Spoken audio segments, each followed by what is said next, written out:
إن الحمد لله نحمده سبحانه وتعالى ونستغفره ونستهديه ونسترشده ونعوذ بالله من شرور أنفسنا وسيئات أعمالنا من يهديه الله فهو المهتد ومن يضلل فلا هادي له وأشهد أن لا إله إلا الله ولي الصالحين وأشهد أن محمدا عبده ورسوله إن أصدق الحديث كتاب الله وخير الهدي هدي نبينا محمد صلى الله عليه وسلم وشر الأمور محدثاتها وكل محدثة بدعة وكل بدعة في الدين ضلالة وكل ضلالة إلا وصاحبها في نار جهنم أعاذنا الله وإياكم من حرها وزقومها يوم نلقاه. تمر الأيام بالإنسان وهو لا يبالي خطورة ما هو عليه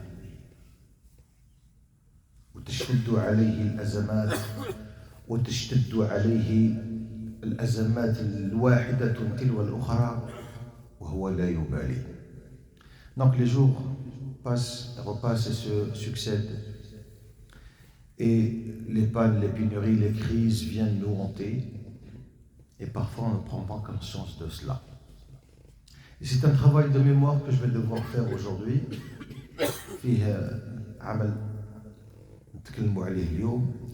C'est parmi les défauts les plus dévastateurs dans la communauté musulmane aujourd'hui. هي عملية التسويف, ce qu'on appelle la procrastination. Bien. Pour pouvoir s'y référer et rentrer dedans d'une manière directe, c'est très simple aujourd'hui, on va simplifier le Jumu'ah. أكثر من مرة الإنسان يقول سأتوب إلى الله سبحانه وتعالى. Beaucoup de fois, pendant la journée, tu te dis je vais me repentir à Allah subhanahu wa ta'ala. Et la journée passe et tu ne l'as pas fait. Ou tu as une certaine envie, une volonté de pouvoir le faire, mais tu ne le fais pas. كم من مرة نويت أن تقوم الليل. Dévotion, travail, dévotion que tu fais vis-à-vis de l'Éternel. Tu te dis ce soir je vais me consacrer, ou très tôt à l'aube je vais me consacrer à Allah subhanahu wa ta'ala et je vais faire des prières. Et tu ne l'as pas fait. Et les journées passent et tu ne l'as toujours pas fait. Donc ce travail de mémoire et cette lenteur que je vais devoir en parler concernant la communauté musulmane. C'est la lenteur face à l'exécution. C'est une lenteur face à l'exécution des bonnes œuvres. Parce qu'elle vient, les bonnes œuvres, il faut les exécuter.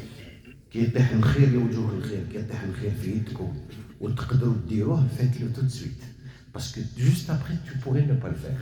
Et quand tu pourrais ne pas le faire, tu viens de perdre une action qu'Allah subhanahu wa ta'ala aime. Et parmi les ennemis les plus invétérés,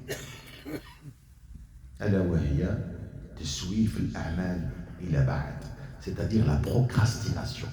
T'as vu, j'ai envie de faire un truc comme ça? Oui, j'ai envie de faire. Je reste au niveau de l'envie, je ne bouge pas. راني باغي نصلي, راني باغي نتعلم, راني باغي نحفظ القرآن, راني que juste que dans te suivre. الإنسان اللي ما يصليش تقول له صلي إن شاء الله سوف أصلي. هذا التسويف هلك الأقوام par leur lenteur. Ils sont lents dans l'exécution de la bonne parole. Bien. نشوفوا بعض الأمثلة. Nous, pour contrecarrer cela avec une explication très fluide et très simple. Je ne dois pas parler de ce défaut, mais je vais dire, regarde les qualités des gens qui n'avaient pas l'envie de procrastiner. Regarde le sens et la symbolique de leur réussite. Parce que c'est ça, il faut s'y référer à ça aussi. انظر إلى الإمام المحاسبي. الإمام المحاسبي يسأل مرة هكذا في جلسة on lui pose la question. ويرد عليهم بتلقائيا, c'est-à-dire avec spontanéité, sans aucune réflexion. قال لو كان الوقت يشترى لأنفقت كل أموالي غير خاسر. Si le temps s'achetait, j'aurais investi toute ma fortune dedans. Je ne serai jamais perdant. قالوا فممن تشتريها? De qui vas-tu acheter le temps? قال من الفارغين. الإنسان فارغ هو الإنسان الذي يؤجل الأعمال الآن أو اليوم إلى الغد.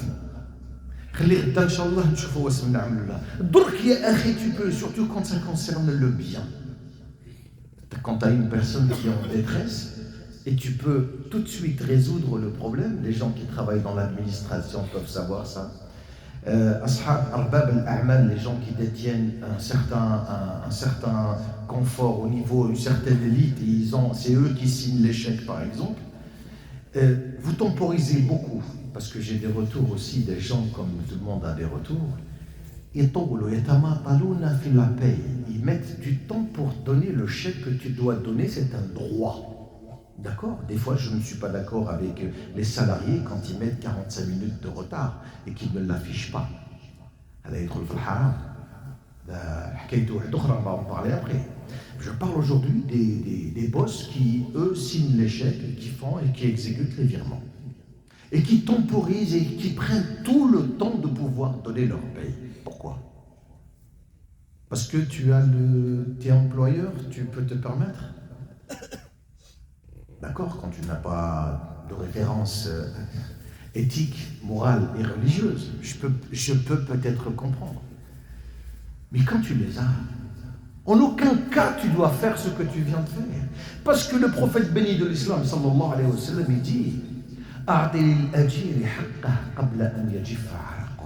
donne-lui son bien avant que la sueur le sèche. C'est-à-dire, quand je me suis entendu avec toi le premier jour où tu es venu, je t'ai recruté le 15 du mois, c'est le 15, frère, c'est pas le 16.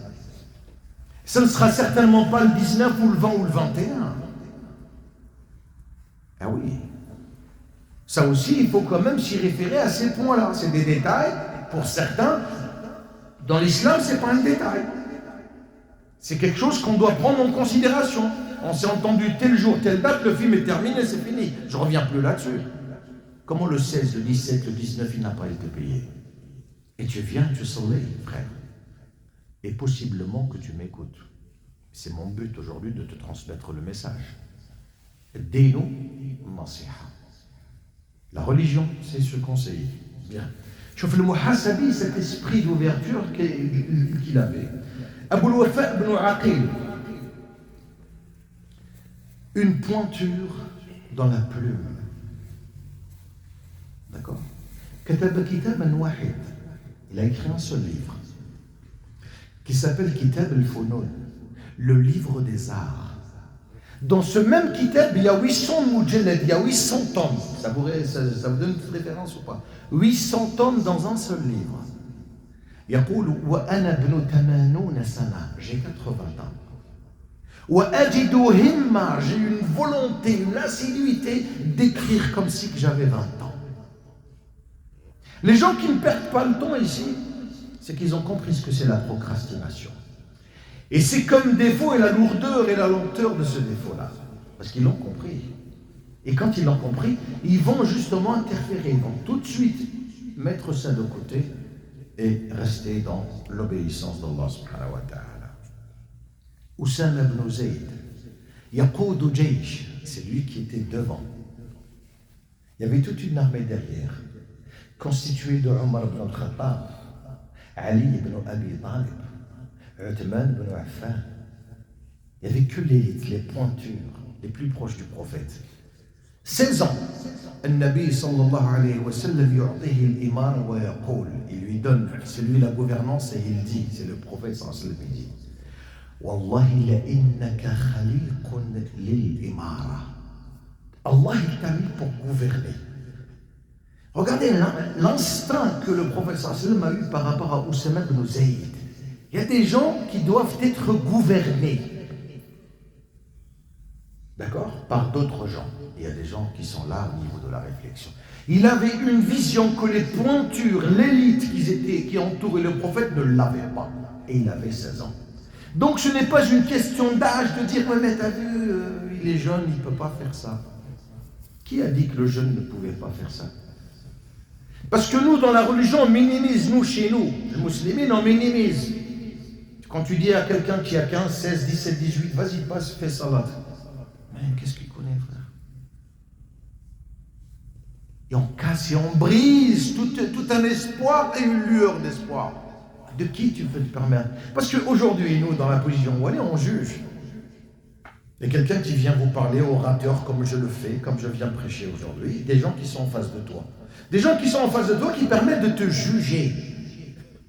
Et qui permettent de te mettre dans une case, ce qu'on appelle les cases de classification, et on te classe. Qu'est-ce que tu connais, toi? C'est comme ça qu'on te dit. Alors que toi, tu es là, tu es en face les gens. Lui, il est juste là en train d'écouter. Et il se permet de juger.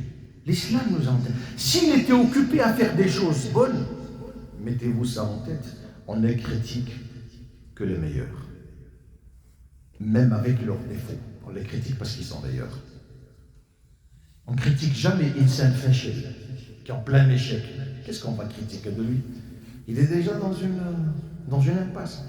On ne critique que les meilleurs. C'est pour ça que ça nous rend plus forts quand vous critiquez. Mais c'est bien d'avoir des nasiha, comme je viens de l'élaborer au départ en préambule, des nasiha. Quand vous voyez un certain défaut dans un frère, venez avec sympathie, bienveillance, dire les choses.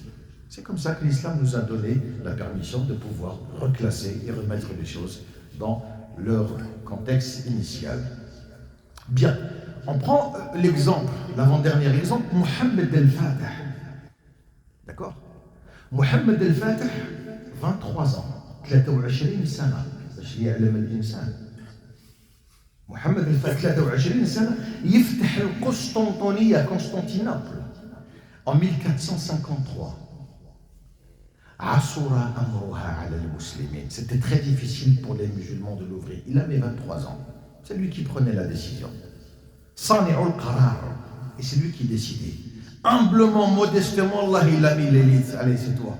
وتفتح القسطنطينية 1453 على يد محمد الفاتح. Et c'est pour dire que l'âge, ce n'est pas une question d'âge, c'est une question d'envie et de ikhlas, de sincérité envers le Créateur des terres et des cieux.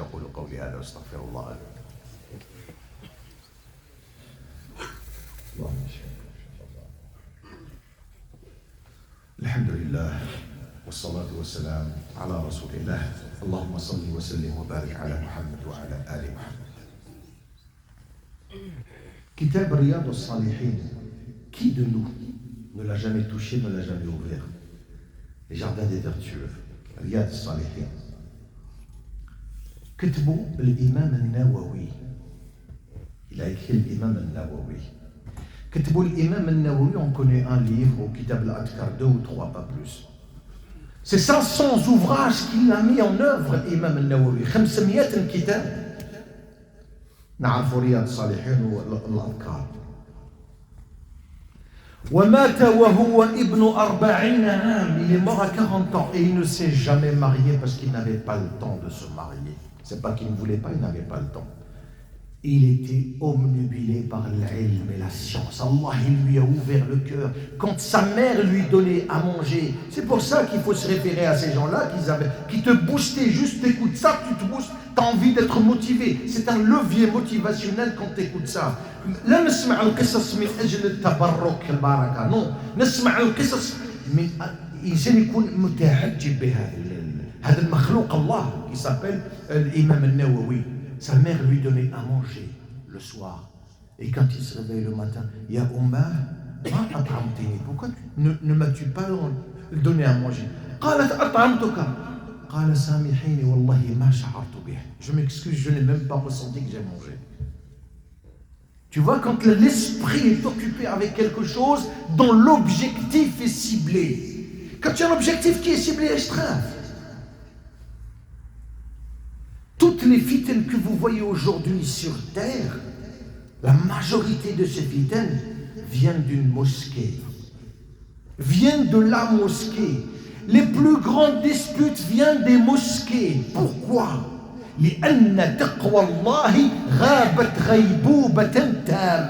Parce que la crainte de Dieu s'est évanouie. On n'a plus le droit de rester ici, la crainte. On ne craint plus Dieu. Et bien quand tu écoutes ça, tu te dis, avec toi ou sans toi, il y aura ça. Allahumma s'assoit avec moi. Sois acteur de cela. Ne sois pas un élément nuisible par rapport à cela. Ou Ahsan Dalil, et je clôture avec ça, le meilleur des ouvrages, la meilleure chose que je peux dire, Sa'd ibn Mu'adh, il ne connaît point l'islam. Il a connu l'islam à 30 ans. D'accord? Il est mort à 37 ans. 7 ans. Il n'a vécu dans l'islam que 7 ans. Qu'est-ce qui s'est passé? C'est un phénomène. Il faut comprendre pourquoi. يقول النبي صلى الله عليه وسلم اهتز لموت سعد بن معاذ عرش الرحمن. Le trône d'Allah Azza wa Jal a tremblé le jour où Sa'd ibn Mu'adh est mort. 7 ans de vie dans l'islam. Toi, Sa'd ibn Mu'adh, qu'est-ce que tu as apporté? Nous, ça fait 40 ans qu'on est dedans, frère. Il n'y a rien qui s'est passé. 7 ans, qu'est-ce que tu as pu faire? Taqwallah, quand elle domine, écoutez ce que le prophète dit quand il est venu pour faire salat sur lui. La mosquée était quasiment pas pleine. Et tu le vois comme ça, le prophète, et il va là-bas, il va là-bas, il va là-bas. Alors, Rasulallah, on t'a vu faire ça et ça, des zigzags, or que tu pouvais passer directement. Qalala. Inna al-malaika tushayyi' ma'akum janazata Sa'd ibn Mu'adh. Les anges, ils sont parmi vous. وَنَزَلُوا مِنَ السَّمَاءِ إِلَى الْأَرْضِ. Ils sont descendus du ciel sur cette terre 70 000 anges qui ne sont jamais descendus sur terre. مَا نَزَلُوا مِنْ قَبْلِهَا قَطْ. 70 000 anges viennent assister à la salat al-janaza de qui? Sa'd ibn Mu'adh. Qu'est-ce qu'il a fait en 7 ans? C'est la question qui taraude les esprits. هذا السؤال للإنسان يتعجب من عجبته وفي عجبه غرابة وفي غرابته عجب. فلا بد الإنسان يعرف أي إخلاص كان بينه وبين الله. Il n'y a aucune perte de temps. 7 ans, c'est comme si il a vécu 40 ou 50 ou 60 ans. L'investissement que tu t'investis avec ton cœur. Quand tu viens parce que tu viens, c'est bien. Mais quand tu viens avec le cœur, tu marques une pointure, tu marques une présence. Et là, on reconnaît les hommes. Et là, on reconnaît la sincérité des hommes. Parce que tu viens avec le cœur. Quand quelqu'un vient te donner un coup de main, s'il ne vient pas avec le cœur, dis-lui, c'est pas grave, frère. La prochaine fois, Inch'Allah. Quand tu veux faire quelque chose, c'est le cœur qui doit parler avant toi. Et le cœur, il ne se déclenche que si c'est Allah Azza wa Jal, il n'active pas ce levier-là. Et Allah, il active ce levier, c'est quand tu es sincère et tu as envie d'aider. L'esprit participatif, Allah, il le mentionne dans ton cœur et tu commences à avoir cet élan d'altruisme. Tu auras de l'altruisme, tu viens pour aider sans te demander quoi que ce soit. C'est autre chose. C'est une autre dimension. Être au service des autres. Vous savez ce que c'est? C'est énorme.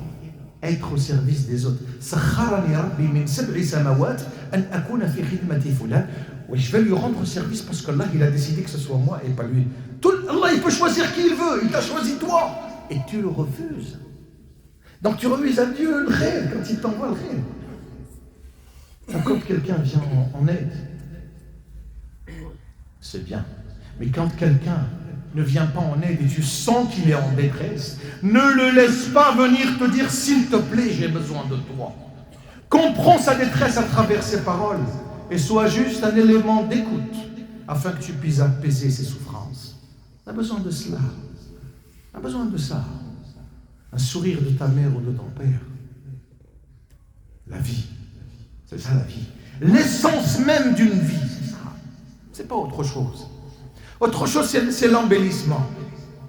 Parce que ça, c'est 2 portes que tu puisses accéder au paradis avec. Quand tu en perds un des deux, une porte s'est fermée. Quand tu les perds les deux, c'est 2 portes qui sont fermées. Donc, s'ils sont tous les deux debout, œuvrons à ce qu'on puisse rentrer par les 2 portes. قولوا قولي هذا استغفر الله لي ولكم فاستغفروه تجدوه غفورا رحيما اللهم انت الوحيد الاحد الوحيد الصمد فاكتبنا من عبادك التائبين فاكتبنا من عبادك الصالحين فاكتبنا من عبادك المنيبين العائدين يا رحمن يا رحيم برحمتك نستغيث اللهم اغثنا يا مغيث. الاخوه يطلبوا منكم الدعاء. اخوكم حمزه يطلب منكم الدعاء والإغاثة. اللهم يا رحمن يا رحيم ارحمهم برحمتك وارحم جميع أمة محمد. اللهم اجعلنا من الرحماء في الحياة وفي الآخرة. اللهم تب علينا وارحمنا. اللهم كن لنا وليا ونصيرا. اللهم اشفي كل مريض. اللهم عافيه وارزقه صحة البدن واجعلنا سببا للدعاء. اللهم آمين. سبحانك اللهم وبحمدك، نشهد أن لا إله إلا أنت، نستغفرك ونتوب إليك. وقوموا إلى صلاتكم يرحمكم الله.